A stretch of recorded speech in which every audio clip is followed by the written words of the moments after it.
For Port Stephens. Thank you, Madam Temporary Speaker. On Thursday, 9 September 2010, the Adoption Amendment Same-Sex Couples Bill 2010 was passed, and in doing so we saw the removal of the last New South Wales law that legalised direct discrimination against same-sex couples. Let's not minimise this event. History was made here 5 years ago.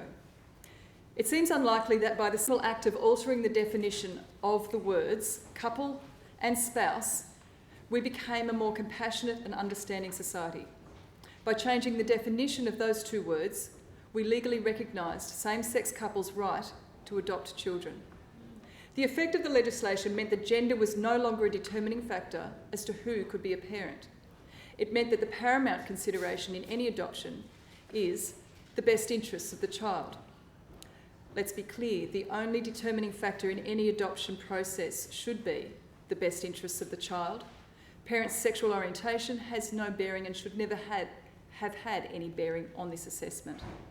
The law also meant that children of same-sex couples gain more security by attracting the same protections under law as other adopted children.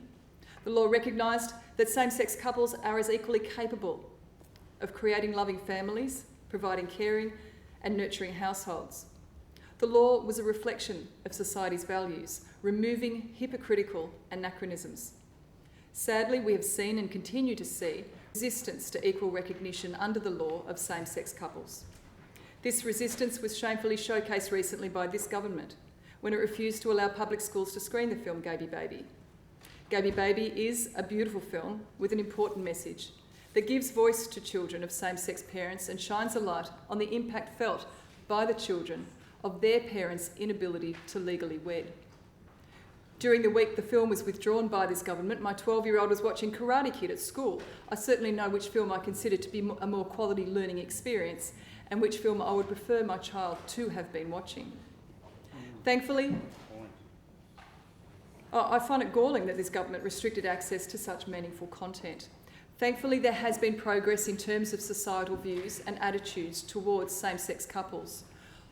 Laws don't always reflect society's opinion, but it can and does shape it.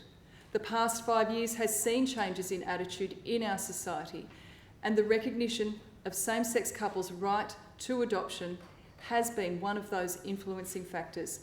I'm very proud to stand alongside my colleagues to recognise and celebrate this historic event when the last piece of direct legislative discrimination against same-sex couples was removed from New South Wales laws.